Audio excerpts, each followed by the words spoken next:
Om Namo Bhagavate Vasudevaya.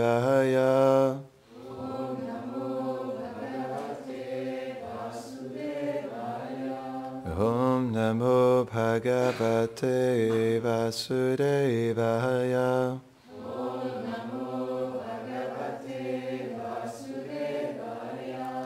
Om Namo Bhagavate Vasudevaya.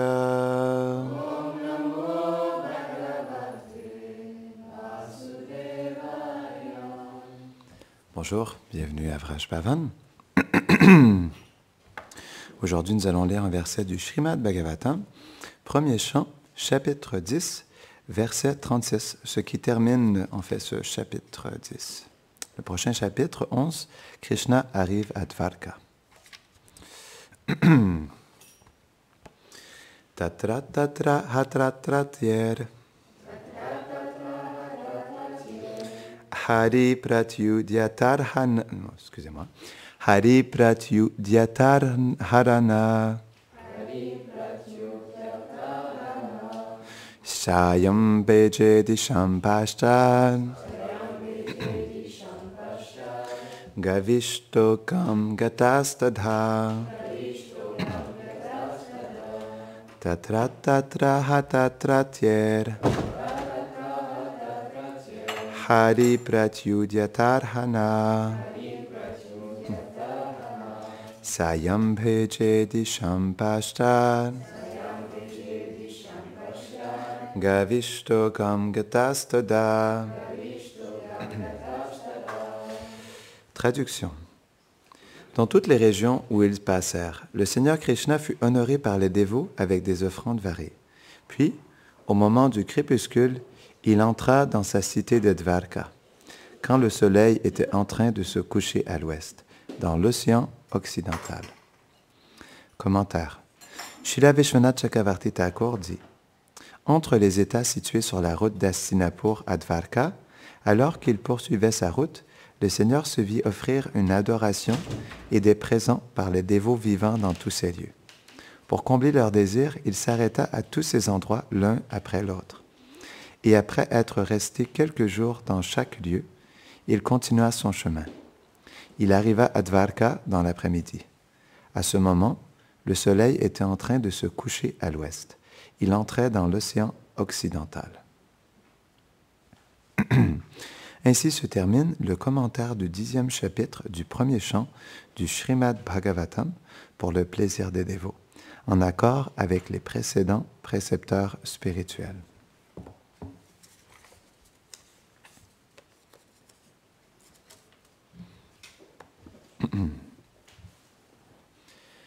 Om Agyanatimirandasya Gyananjarasharakaya Chakshurun Miritam Jena Tasmai Shri Gurave Namaha Shri Chaitanya Mano Bhishtam Stapitam Jena Bhutade Sayam Rupa Kyadamayam Dadati Svapadantikam He Krishna Karuna Sindhu Dinabandho Jagatpate Gopesha Gopika Kanta Radha Kanta Namostute Tapta Kanchana Gaurangi Radhe Vrindavaneshwari Vrishabhanusute Devi Pranamami Hari Priye Vanshakalpatarubhyashta Kripa Sindhubhya eva cha Patitanam Pavanebhyo Vaishnavebhyo Namo Namaha Jaya Shri Krishna Chaitanya Prabhu Nityananda Shri Advaita Gadadhara Shivasari Gaura Bhakta Vrinda Hare Krishna, Krishna Krishna, Hare Hare, Hare Rama, Rama Rama, Hare Hare. Namahom Vishnupadaya, Krishna Prishtaya Bhutale Shrimate Bhaktivedanta Swaminiti Namine Namaste Saraswati Deve Gauravani Prachadine Nirvishesha Shunnavadi Pashtatade Shatadine.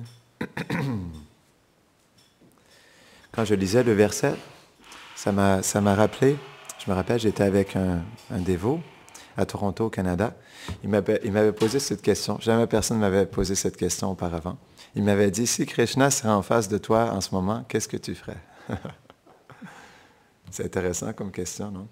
Il m'a dit, moi, je lui ferais des blagues. On devrait se poser cette question. Par exemple, si Krishna, il ouvrirait la porte, donc là, il y a Yashoda Dulal qui est venu, on le remercie de nous bénir de son association. Si Krishna ouvrirait la porte et nous bénirait de sa douce association, qu'est-ce qu'on ferait? C'est des bonnes questions, c'est des bonnes méditations à se poser parce que ça rend notre méditation sur Krishna très personnelle. On doit méditer de la sorte, c'est important parce que Krishna, c'est une personne.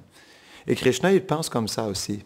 Il nous voit, mais d'une manière personnelle. Donc, on doit aussi voir Krishna d'une manière personnelle. Donc, c'est une méditation qui est importante parce que c'est quelque chose qui nous attache de plus en plus à Krishna. Parce que Krishna, il est Bhagavan. Et ça, c'est tellement une belle définition de Dieu, la personne suprême. Bhagavan veut dire, en fait, cette personne qui est tellement... elle est tellement belle, elle est tellement remplie de douces qualités que lorsqu'on la rencontre face à face, on est prêt à se donner entière à cette personne, en fait. C'est pourquoi il est Dieu. Parce qu'il est la seule personne qui peut faire ça. Parce qu'il a des qualités illimitées. Parce que lorsqu'on rencontre Krishna, on rencontre quelque chose qui nous dépasse en réalité, constamment. Et c'est pourquoi, lorsqu'on rencontre Krishna, on n'a pas le choix de développer l'humilité. Parce qu'on réalise que Krishna, il est tellement plus grand que nous, en réalité. Ça nous ramène à nous-mêmes, on réalise à quel point on est tellement insignifiant, on est tellement tout petit. Et c'est pourquoi, au départ, nos acharyas, nos grands maîtres, ils expliquent que lorsqu'on approche Krishna en premier, on doit l'approcher en écoutant les gloires de ses opulences. En comprenant, comme par exemple dans le Bhagavatam, dans le premier chant, deuxième chant, ça explique en fait dans le deuxième chant la création matérielle. Comment Krishna, il est la forme universelle, non? Comme c'est expliqué que les arbres, en fait, sont comme les poils de sa forme, non? Que les montagnes sont comme... je ne me rappelle plus les montagnes. Pardon? Ah, d'accord. Les montagnes sont comme les os, non, de sa forme. Et le soleil est comme son œil, non? Un de ses yeux. Donc, de méditer, en fait, sur les opulences de Krishna, en premier, ça fait naître en nous l'humilité. On réalise à quel point on est vraiment tout petit, insignifiant. Et ça, c'est quelque chose d'important. Parce que c'est cette insignifiance qui nous permet, en fait, d'approcher Krishna. Pourquoi? Parce que sans ça, ce n'est pas possible. Parce que Krishna lui-même, il ne se révélera pas à nous si nous ne sommes pas humbles envers lui. C'est comme ça parce que Krishna, il est très humble. Non. Il est très simple et très humble. C'est pourquoi il se cache dans notre cœur. Mais si nous prenons toute la place dans notre cœur, naturellement, Krishna n'aura pas la place pour se dévoiler. Donc, c'est pourquoi on doit lui laisser la place. Mais ça, c'est quelque chose qui est graduel. Mais ça commence par le fait d'accepter que nous sommes insignifiants, que nous sommes tout petits. Parce que c'est justement cette humilité qui fait naître en nous, en fait, le regret d'avoir oublié Krishna depuis tellement longtemps. Ça, c'est quelque chose qui est important. Lorsqu'on réalise qu'en réalité, nous avons tourné le dos à Krishna pendant des millions d'existences. Et justement, le fait d'apprécier justement la grandeur de Krishna, ça nous ramène à notre petitesse. Et la petitesse, c'est quelque chose qu'on doit cultiver dans notre quotidien. Parce qu'elle nous permet de laisser la place à Krishna dans notre vie. Sans ça, ce n'est pas possible. Donc, c'est pourquoi le problème numéro 1 dans la société, le seul et unique problème en réalité, c'est ce qu'on appelle Purushabhav. C'est ce sentiment de l'âme conditionnée qui se croit être le maître de sa vie, en contrôle de son existence. Non? Et ça, c'est le seul et unique problème, en fait. C'est la seule chose qui ne nous permet pas de voir Krishna, de développer notre relation avec lui. Parce que si on veut prendre la place de Krishna, alors on ne peut plus prendre notre place de serviteur. C'est naturel, non? Donc, pour devenir un serviteur, il faut lâcher prise, en fait, sur ce sentiment de maître et de contrôleur. Parce que ce sentiment-là, il est comme à l'encontre, en fait, de notre nature éternelle. Parce que l'âme, elle est faite pour être un serviteur ou une servante éternelle de Krishna. C'est sa nature. Elle ne peut pas contrôler, non. Elle peut juste servir. De toute façon, on le voit. On sert ce corps. Ce n'est pas qu'on contrôle ce corps, en réalité. Qu'est-ce qu'on a, quel contrôle avons-nous sur ce corps et sur notre vie? Pas grand-chose, en réalité. Si nous avons assez d'humilité pour voir, nous allons réaliser très rapidement que nous n'avons aucun contrôle sur notre vie. Donc, même si nous voulons avoir la plus grande liberté possible, nous voulons atteindre la plus grande gloire, non? Ou essayer d'accumuler la plus grande richesse, on va réaliser qu'on va être très limité à essayer de ramasser toutes ces choses. Donc, au moment donné, on n'a pas le choix d'accepter que nous sommes juste des petits serviteurs.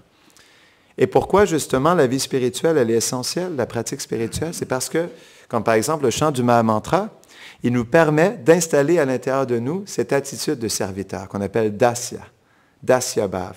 Parce que dans le Mahamantra est présent aussi notre attitude de service envers Krishna. Tout est présent. Notre pure attitude de service envers Krishna, elle est présente. Non? Notre sentiment d'amour envers Krishna, il est présent aussi. C'est pourquoi lorsqu'on chante le japa, on doit méditer là-dessus aussi. En premier, on fait un service à Krishna à travers le chant du mantra. On sert Krishna et aussi, on s'infuse en fait de cette attitude de service. Parce que dans le mantra est pas seulement présent, on pourrait dire d'une manière cachée, notre sentiment éternel de service envers lui, mais aussi le sentiment de service de tous ses associés. Donc c'est pourquoi juste en chantant aussi, on peut s'imprégner en fait de cette douce attitude de service des associés de Krishna. Non? Et si on veut, on pourrait dire plus intensément s'imbiber en fait de leur pure attitude de service, on doit aussi méditer sur la nature de leur service à Krishna. C'est pourquoi, par exemple, les chants des acharyas, on pourrait dire les bhajans, les chants de nos grands maîtres, ils sont vraiment essentiels pour nous aider à développer en fait la bonne attitude. Parce qu'en eux, on voit justement comment se positionner face à Krishna et ce monde. Lorsqu'on regarde, par exemple, les chants de Bhaktivinoda Thakur, si vous regardez le chant Gopinath, c'est tellement une belle chanson, Gopinath. Dans Gopinath, Bhaktivinoda Thakur, même s'il est, par exemple, une âme réalisée, non, il a toutes les qualités, non, il a un pur amour pour Krishna, il est situé dans son identité éternelle. Il se sent quand même comme le plus déchu, non? Il explique qu'il est attaché à sa famille, attaché au plaisir des sens, attaché à ce monde, et qu'il est complètement situé dans son orgueil, non? Et on parle de Bhaktivinoda Thakur, non? Et c'est pourquoi on doit suivre dans les traces de nos acharyas. Parce que eux, s'ils sont purs et s'ils sont des âmes réalisées, malgré tout, ils sont tellement dans une grande humilité. On appelle ça dainya, une profonde humilité, non?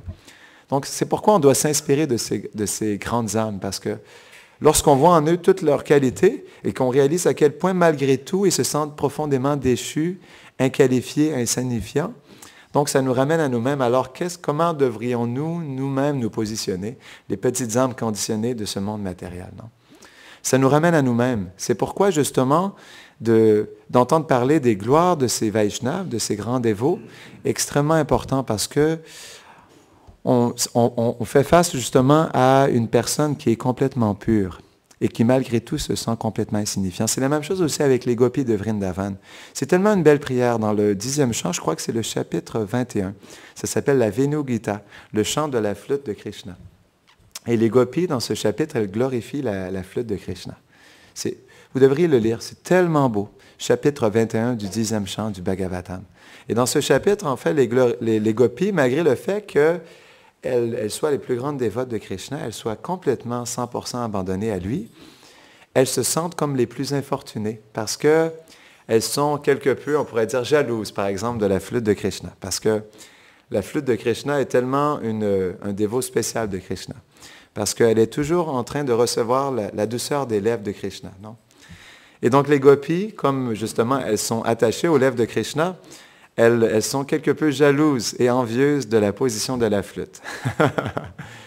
Parce qu'elle rend tellement un service spécial, parce que constamment Krishna joue de la flûte et de son souffle, non, pareil au lotus, il souffle en fait dans la flûte. Donc la flûte a tellement un service intime envers Krishna. Et donc les gopis, elles sont quelque peu jalouses de cette situation. Et Parfois même, elles maudissent la flûte. Donc, ce petit morceau de bambou, non. Donc, mais malgré tout, ça se fait aussi dans une profonde humilité. Elles le font par jalousie, mais dans le monde spirituel, les sentiments des habitants du monde transcendantal ne sont jamais empreints, on pourrait dire, de passion et d'ignorance. C'est toujours la pure vertu. Et même là, c'est au-delà de la pure vertu. C'est d'un pur amour pour Krishna. Donc, c'est pourquoi quand les gopis, elles expriment un sentiment de jalousie, non, d'envie et de possessivité, c'est pas quelque chose qui est matériel. C'est constamment, en fait, nourri par ce qu'on appelle prema, Krishna prema, l'amour pour Krishna. Donc, on ne devrait pas penser que c'est quelque chose d'ordinaire. Mais c'est intéressant parce qu'elles se mettent aussi à apprécier le service de la flûte, le service des nuages, qui sont comme des parapluies, non? Qui parfois, lorsqu'il fait trop soleil, lorsqu'il fait trop chaud, elles couvrent en fait le corps de Krishna de leurs ombres. Ou parfois, en fait, la pluie qui lorsqu'il fait trop chaud, qui tombe comme une fine brume, non? Qui tombe sur la peau de Krishna pour adoucir, en fait, son corps qui est perturbé par la chaleur. Donc, elle parle des vaches aussi, des nuages, non, de la terre d'ouvrage, de toutes sortes de personnalités. Et donc, c'est tellement beau, ça nous montre à quel point l'humilité, elle est essentielle. Si de telles personnalités comme les gopis expriment une telle humilité, alors que dire de nous? C'est pourquoi c'est important d'entendre parler des associés de Radha et Krishna. Parce qu'ils nous montrent quelle est la bonne attitude à développer. Donc, une chose qui est importante à comprendre, c'est que dans notre société, on est dans un culte du corps, un culte du faux ego. Donc, notre société nous pousse à renforcer notre faux ego à chaque instant.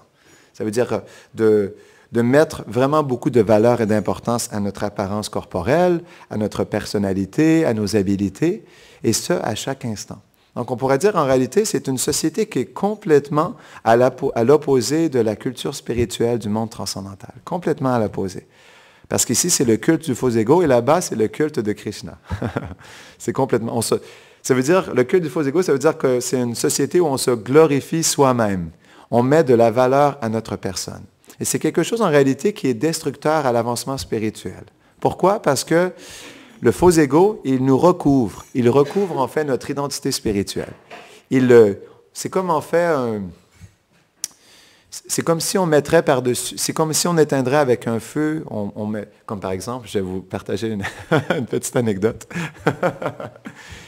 Hier, j'étais à Dieppe, et donc il y a eu l'appel de la nature, et en France, c'est difficile de trouver des toilettes, et donc malheureusement, j'ai dû aller dans une petite ruelle isolée. Je pensais qu'il n'y avait personne, et non, finalement, pendant que j'étais dans l'appel de la nature, quelqu'un m'a lancé un pot d'eau sur la tête.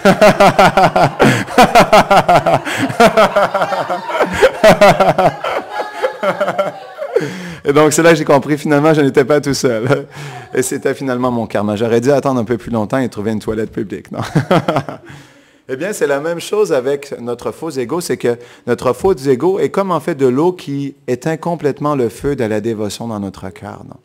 Donc, c'est pourquoi, justement, on doit comprendre cette chose-là. Le faux ego, ce n'est pas quelque chose qui est favorable à notre éveil spirituel. C'est quelque chose qui est complètement, on pourrait dire, en train d'endormir, en fait, notre nature éternelle. Donc, c'est pourquoi, justement, on doit être conscient de cela.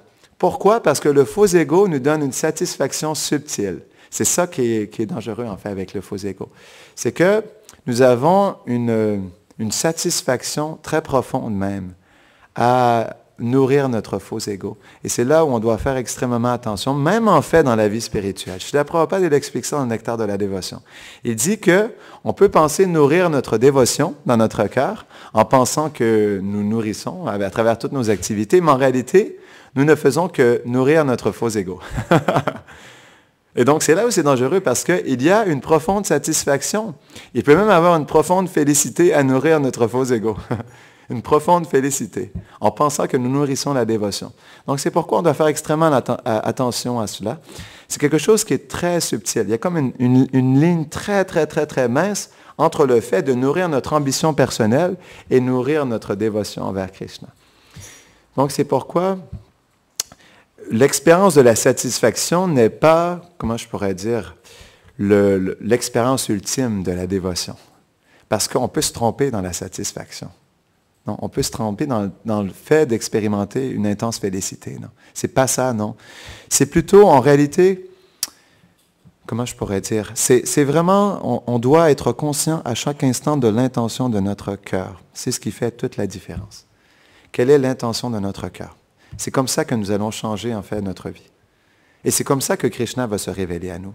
Parce que si nous avons l'intention de nourrir notre ambition personnelle, ça veut dire de se glorifier soi-même, on pourrait dire, de s'étaler, non, d'avoir une position dans ce monde. Non. Donc, plus on nourrit ça, Krishna, le point, c'est que comme Krishna, il est un être d'amour et d'humilité, il va réciproquer avec notre désir, parce qu'il est un serviteur aussi. Et donc, si nous voulons nourrir notre ambition personnelle, il va nous aider à nourrir ça. C'est ça le point. Et aussi, en plus, qu'est-ce qui est délicat dans le service de dévotion? C'est comme nous accomplissons un service à Krishna, Krishna, il se sent endetté envers nous. Et s'il voit dans notre cœur que, comme il veut réciproquer avec nous, parce que nous avons fait des sacrifices pour lui, s'il voit dans notre cœur que nous avons des désirs matériels, alors il va les satisfaire. C'est pourquoi on doit faire extrêmement attention dans comment nous accomplissons le service de dévotion dans notre vie de tous les jours. Parce qu'au lieu de nourrir la plante de la dévotion, nous pouvons nourrir la plante du faux ego. Mais j'avais déjà expliqué ça, c'est comme par exemple, si on regarde une mauvaise herbe, pour ceux qui ont fait de l'agriculture, non, qui ont travaillé dans des jardins, là, il y a des mauvaises herbes qui sont très jolies. J'ai vu des mauvaises herbes avec des plantes, avec des fleurs jaunes, avec des fleurs roses, avec des fleurs bleues, et pourtant c'est des mauvaises herbes. Et elles prennent beaucoup d'espace, elles prennent beaucoup de place. Et comme elles sont jolies, on veut qu'elles restent là, non? Mais en réalité, ce sont tout simplement des mauvaises herbes. C'est pourquoi on doit faire attention parce qu'il y a comme un parfum qui se dégage, en fait, de l'ambition personnelle. Et à cause de ça, on peut être enivré de ce parfum, non? Donc, c'est pourquoi, justement, on doit être comme un jardinier expert. Et on doit voir, justement, qu'est-ce qu'on plante dans notre cœur. Et donc on plante des graines dans notre cœur, et comment est-ce qu'on nourrit ces graines? Est-ce qu'on arrose justement les plantes du faux ego, ou est-ce qu'on arrose les plantes de la bhakti, de la dévotion? Et c'est pourquoi on doit être extrêmement, on pourrait dire, sensible à cela dans notre cœur. On doit constamment s'observer et voir ce qui se passe à l'intérieur de nous. Donc c'est pourquoi l'humilité, elle est essentielle, parce que l'humilité, elle nous permet justement d'être assez humble pour percevoir on pourrait dire, ce qu'on appelle les anarthas, ces mauvaises plantes, non, à l'intérieur de nous, ces mauvaises habitudes qui sont bien enracinées. C'est une autre chose aussi, c'est parce que comme elles sont profondément enracinées dans notre cœur, on ne veut pas nécessairement les enlever non plus, parce qu'elles ont une place prédominante, non? Mais le plus on devient conscient on pourrait dire, à quel point elles sont néfastes pour notre jardin intérieur, le plus nous développerons le désir de les enlever aussi. Mais on doit accepter aussi qu'il y aura une certaine douleur à enlever ces mauvaises herbes. Parce que comme elles sont profondément enracinées naturellement, encore une fois, les mauvaises herbes, ça va vraiment loin dans le sol et il y a toujours une résistance quand on veut les sortir. Donc c'est normal que ça fasse mal, c'est normal. Le chemin de la dévotion, ce n'est pas toujours la vie en rose. Parce que c'est un chemin qui est extrêmement purifiant. On parle justement de purifier complètement notre cœur pour laisser la plante de la dévotion, du pur amour pour Krishna, venir en fait se manifester dans notre cœur et prendre sa place comme elle se doit, non, en réalité. Donc c'est pourquoi, parfois je me rappelle, il y avait un moine qui était venu joindre notre ashram à Montréal. Et donc, il souffrait tellement parce que son cœur se purifiait, il y a plein de choses qui remontaient à la surface. Et donc, il trouvait, lorsqu'il allait dans la rue distribuer des livres, il trouvait que les gens dans la rue étaient plus heureux que lui. Et donc, il se disait, mais pourquoi en fait je souffre autant? J'ai l'impression que les gens dans la rue sont tellement plus heureux que moi. Parce qu'il souffrait. Mais cette souffrance, elle n'est pas ordinaire et elle est nécessaire aussi. Parce que la souffrance, justement, pourquoi il y a une souffrance en réalité? Il faut comprendre pourquoi elle est là. Ce n'est pas parce qu'elle est obligée d'être là. La souffrance, elle est là parce que nous sommes attachés à Maya. Nous sommes attachés à l'illusion. C'est pourquoi il y a une souffrance. C'est pourquoi il y a un combat. Il y a seulement un combat parce qu'on le souhaite. Il y a une souffrance parce qu'on le souhaite. C'est juste ça en réalité. La souffrance, elle vient de notre résistance, d'être attaché à l'énergie matérielle, à ce monde. C'est juste ça. C'est pourquoi il y a un combat à tous les jours. La vie dévotionnelle, ce n'est pas obligé d'être un combat. Ce n'est pas obligé d'être une souffrance. C'est tout simplement parce qu'on n'arrive pas à lâcher prise, tout simplement. Il y a encore un attachement qui est là dans notre cœur. Parce que quand on lâche prise, il y a un profond soulagement qui s'installe à l'intérieur de nous, non? Il y a une profonde félicité parce que on n'a plus le même poids sur les épaules. On accepte en fait de juste perdre dans la vie, juste être insignifiant, d'être des serviteurs et d'accepter en fait ce qui nous arrive comme une douce miséricorde de Krishna. Donc c'est pourquoi justement, la seule et unique raison pourquoi il y a autant de souffrance, c'est parce que nous n'arrivons pas à lâcher prise. Après ça, lorsque nous avançons dans la dévotion, on pourrait dire qu'il y a une souffrance spirituelle qui s'installe, ce qui veut dire la séparation, le désir d'être avec Krishna. Ça, c'est une autre souffrance qui est aussi très essentielle pour développer notre relation avec Krishna, parce qu'elle intensifie notre désir d'être avec lui. Mais en premier, justement, il y a un soulagement aussi de se défaire de ce poids du faux ego, de la fausse identité. Donc, c'est pourquoi, justement, on doit être vraiment comme des observateurs et on doit prendre le temps, à tous les jours, on doit prendre le temps d'introspecter, en fait, parce que sans introspection, il n'y a pas d'avancement spirituel. Ça, ce n'est pas possible. On doit vraiment avoir une introspection constante pour justement percevoir à l'intérieur de nous qu'est-ce qui fait que nous ne sommes pas bien situés, en fait, dans notre cœur. Qu'est-ce qui fait que nous ne ressentons pas l'extase à tous les jours? Qu'est-ce qui fait que nous ne ressentons pas la présence de Krishna dans notre cœur? Non. Donc, c'est pourquoi vraiment, à tous les jours, on doit prendre le temps de réfléchir là-dessus. Parce que la dévotion, c'est quelque chose qui est toujours en expansion, toujours grandissante. Même pour, en fait, les associés de Radha et Krishna dans le monde transcendantal, ils sont aussi dans cette disposition. Ils sont aussi dans cette introspection. Ils veulent toujours faire un meilleur service à Krishna, et ça pour l'éternité. Donc, c'est aussi leur disposition. C'est pourquoi ils se sentent humbles. Parce que dans leur introspection, ils se sentent complètement inqualifiés, complètement insignifiants. C'est ce qui fait en réalité qu'ils veulent faire un meilleur service. C'est pourquoi, en fait, cette introspection constante qui leur amène à vivre une humilité profonde envers Krishna, les pousse constamment à vouloir faire un meilleur service à Krishna, vouloir lui donner plus d'amour. C'est comme en fait une compétition constante. Et Krishna aussi, il se sent comme ça, non? Krishna, il médite en fait sur son service aux dévots, sur son service envers Radharani. Et de plus en plus parce que la réalité transcendantale, c'est quelque chose qui est toujours en expansion, non? À la fois pour Krishna et Radharani, mais à la fois pour tous leurs associés aussi en réalité.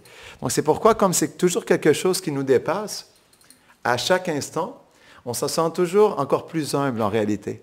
C'est pourquoi en fait les gopis, elles expriment ça, parce que, en fait, pas seulement leur service, mais le service de la flûte, du parapluie, du nuage, non, le service des vaches, de tous ces habitants, en fait, il est toujours encore plus merveilleux en réalité, encore plus profond, encore plus empli d'amour en fait, et de douceur. Et c'est pourquoi, en fait, à la fois pour les gopis et pour tous les autres habitants, ils sont constamment dépassés en fait par ce service d'amour encore plus profond et merveilleux qui se manifeste de Krishna et de ses dévots. Donc c'est pourquoi aussi c'est la même chose avec nous, parce que justement, quand on développe l'amour pour Krishna, on réalise à quel point notre amour il est petit. Et justement, ça nous pousse à encore plus s'abandonner à lui, encore plus faire de sacrifices pour lui. Parce qu'on n'a pas le choix, justement. Même si nous développons l'amour pour Krishna, il est, comment je pourrais dire, il y a toujours quelque chose qui nous dépasse en réalité en nous-mêmes. C'est pourquoi on ne peut pas devenir orgueilleux dans le service de dévotion. Ce n'est pas possible. C'est impossible. Parce qu'il y a toujours quelque chose qui va nous dépasser à chaque instant. Si on se dispose à percevoir cela, c'est ça qui est important.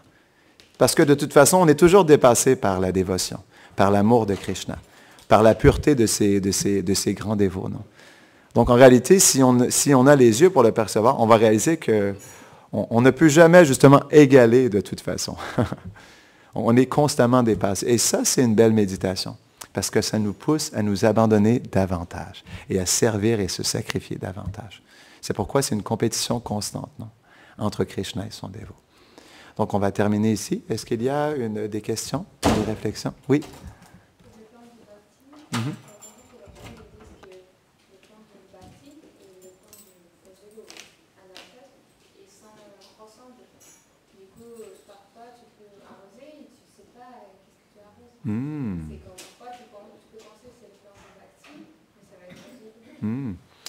Rasamani, il expliquait ça, il avait entendu ça dans une classe. Donc, le Vaishnav, il expliquait que donc, il y a les deux plantes, non, la plante de la dévotion et la plante du faux ego. Et le problème, c'est qu'ils se ressemblent, les deux. Donc, on ne sait pas exactement si on nourrit le faux ego ou si on nourrit la dévotion. Et donc, c'est pourquoi on doit faire attention de bien observer pour s'assurer que nous nourrissons en fait la bonne plante. Merci, Rasamani. Oui? Dans la continuité de ce qu'elle partage, est-ce qu'on peut dire justement c'est l'importance d'avoir un guide spirituel qui nous montre justement quelle plante arroser? Parce que sans ça, comme on est encore conditionné avec ces choses indésirables dans le cœur, on ne va pas savoir reconnaître, alors que le maître spirituel, lui, va pouvoir nous dire arrose cette plante-là, est-ce qu'on peut... Donc, Sudam, il expliquait un point qui est très pertinent. Il disait, en fait, par rapport à ce que Rasamini expliquait, est-ce que, justement, comme c'est tellement difficile de percevoir quelle plante est laquelle et quelle plante nourrir en réalité, est-ce que c'est pas plutôt important, justement, de se connecter à un maître spirituel qui, lui, en fait, pourra percevoir laquelle nous devons nourrir à l'intérieur de nous et nous aider, justement, à nourrir la bonne plante?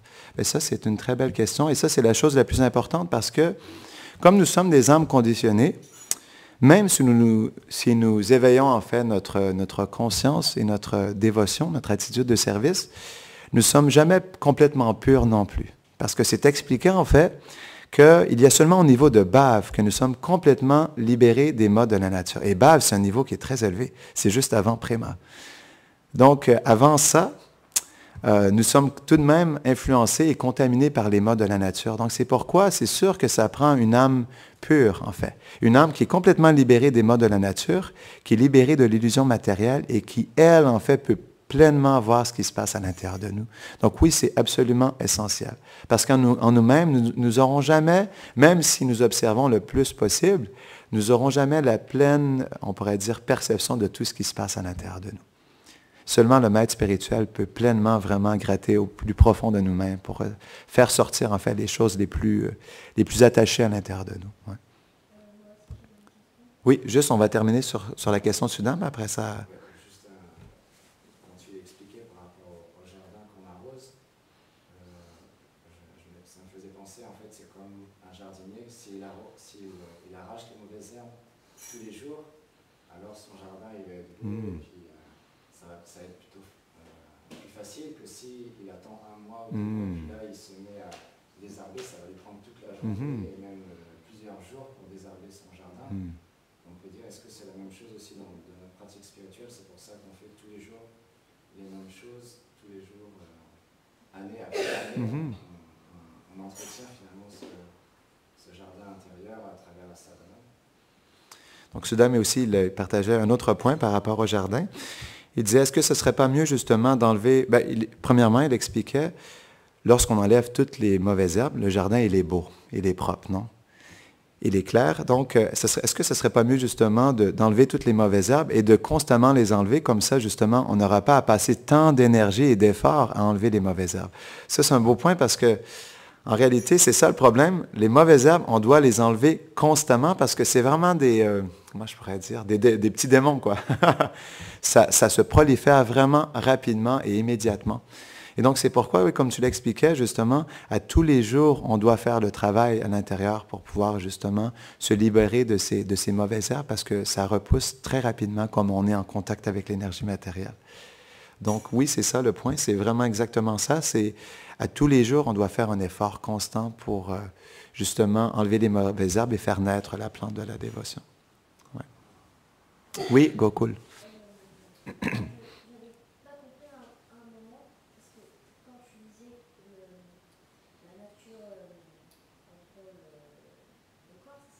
Le quoi? Dans la nature contrôle le corps, c'est ça? J'ai pas compris. Après, tu avais dit une phrase ou tu n'avais pas dit une phrase? Est-ce que vous vous rappelez? Tu m'as bien eu là, je suis au pied du mur là. Je m'abandonne à toi là. Je n'ai pas la réponse.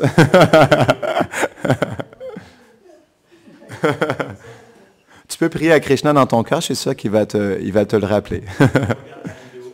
Ah oui, c'est ça, ouais. Si ben oui, exactement. Tu me diras, OK? Oui, c'est ça.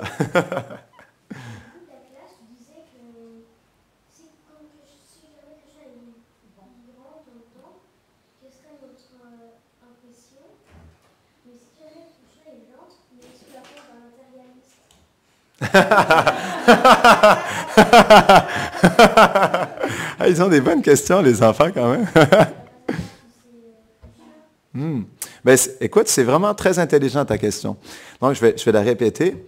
Donc, Gauravani, tout à l'heure, il me disait qu'au début de la classe, on expliquait justement qu'est-ce que vous feriez si Krishna, il ouvre la porte et il rentre dans la pièce? Qu'est-ce que vous feriez?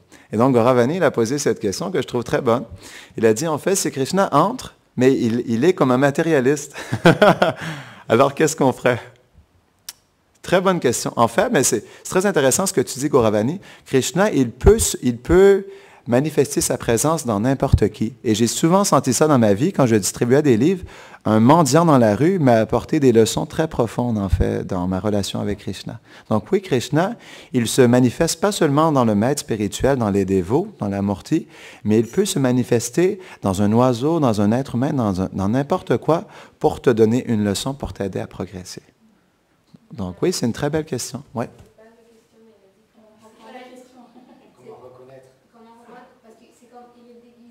Ah, d'accord. Ah, ben OK. Donc, j'ai manqué une partie de quelque chose d'important de sa question. Rasamani, elle me rappelait. Donc, il disait comment reconnaître, en fait, comme Krishna, il est déguisé comme un matérialiste. Donc, comment le reconnaître? Mais c'est ça le point, justement. On doit avoir de l'humilité pour reconnaître que c'est Krishna, en fait, à travers cette personne qui est déguisée, en fait, à travers cette personne, qui est là pour nous aider à comprendre qu'est-ce qu'on doit changer à l'intérieur de nous. Parce que Krishna, il fait ça à tous les jours. À chaque instant, il fait ça. Il se cache dans toutes sortes de personnes et dans toutes sortes de choses pour nous aider à progresser. Donc, il s'agit que tu dois justement essayer de voir comment il se déguise dans ta vie de tous les jours. Oui? Tu dis ça, mais ça veut dire que ça dépend que de nous. Alors. Ça dépend que si on développe l'unité. Oui, ça dépend. Ça dépend pas de sa volonté. Ben, dans sa volonté, il nous envoie toujours des messages en réalité. Mais est-ce que nous sommes prêts à les recevoir? De toute façon, Krishna ne nous envoie jamais un test qu'on n'est pas prêt à passer. Ça, c'est une réalité. Mais il essaie toujours tout de même de nous aider à progresser. C'est juste que parfois, nous sommes conscients, parfois, nous sommes moins conscients. Dû à notre faux ego, justement. C'est ça le problème. Ouais. Mais il nous envoie beaucoup de messages, Krishna. Il envoie à travers le karma pour tous les êtres de ce monde. Mais pour les dévots, pour les dévots sincères, c'est expliqué, il utilise le karma et à travers leur karma, il justement envoie des tests, envoie des messages. Ils se déguisent à travers leur karma en réalité. Ce qu'on appelle Krishna karma. C'est ça le déguisement de Krishna. Krishna karma. Est-ce qu'il y a autre chose? Oui, c'est ça exactement, le fait de le voir en chaque chose. Parce que de toute façon, il est présent à chaque chose. Tout ce qu'on expérimente, c'est parce que Krishna est présent en réalité. Autre chose? Grantara Srimad Bhagavatam ki Jai Nitai Gaura Premanande.